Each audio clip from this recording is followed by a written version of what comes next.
Hello everyone, এটা ছিল last শুক্রবারের ব্লগ। তো শুক্রবার দিনকে রাত্রেবেলায় ভালো লাগছিল না যে একদমই ডিনার রেডি করতে আমার, কারণ একভাবে নিজের হাতে রান্না করি, নিজের হাতে খাই। তো সেজন্য ওকে বললাম যে চলো, আমার আজকে ভালো লাগছে না। আর বাড়ি ঢোকার সাথে সাথেই যখন চা নিয়ে বসেছে তখনই বলেছি যে আমি আজকে রান্না করব না। তো ও আর কিছু বলেনি, বেরিয়ে পড়লাম। দেখো রাস্তা কিন্তু প্রচণ্ড ফাঁকা, ঠান্ডা পড়ে গেছে এদিকে প্রচণ্ড, তার জন্য রাস্তা না এখন খুব তাড়াতাড়ি ফাঁকা হয়ে যায়। তো মিষ্টির দোকানে গিয়ে না অনেক দিন পরে আবার দাঁড়িয়ে দাঁড়িয়ে অনেক রকম মিষ্টি খেলাম। আর মিষ্টিগুলো ভীষণ টাটকা এই দোকানের, ভীষণ টেস্টিও। তো তারপরে আরেকটু ঘুরে আসলাম সামনে থেকে, দিয়ে তারপরে বিরিয়ানি নিলাম, কারণ আমরা ভাবছিলাম যে রাত্রেবেলায় কি বাইরের খাবার খাবো, আবার সকালে ডিউটি আছে সেই মতন যাতে ডাইজেস্ট হয় ঠিকঠাক। তো ভাবলাম যে বিরিয়ানি নেওয়া যাক। তারপরে বাড়ি এসে একটুখানি ভিডিও করলাম, একটু সেলফি তুললাম, দিয়ে খাবারটা গরম করলাম।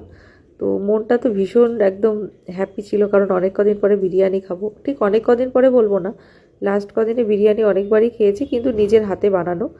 তা নিজের হাতে বানানো বিরিয়ানি খেতে খেতে বোর হয়ে গেছি, তাই ভাবলাম একটু বাইরের বিরিয়ানি খাই মুখের স্বাদটা পাল্টানোর জন্য। আর হেয়ার কালারটা মাঝে মধ্যে এত সুন্দর ফুটে ওঠে যে নিজেরই ভালো লাগে। আর বিরিয়ানির টেবিলে বসে আমার যে কী আনন্দ লাগছিল কি বলবো। তো চলো, তোমরাও কে কী করছো সকালবেলা অবশ্যই জানাও। আর আমার মতন কারা কারা বিরিয়ানি পাগল আছে সেটাও জানাও। বিরিয়ানিটা খাওয়ার পরে কিন্তু রাত্রেবেলায় আমি ফ্রেশ হয়ে আসার পরে অনেক গল্প করছিলাম, কারণ সারাদিনে যেহেতু দুজনা দুজনাকে এক ফোঁটাও পায় না।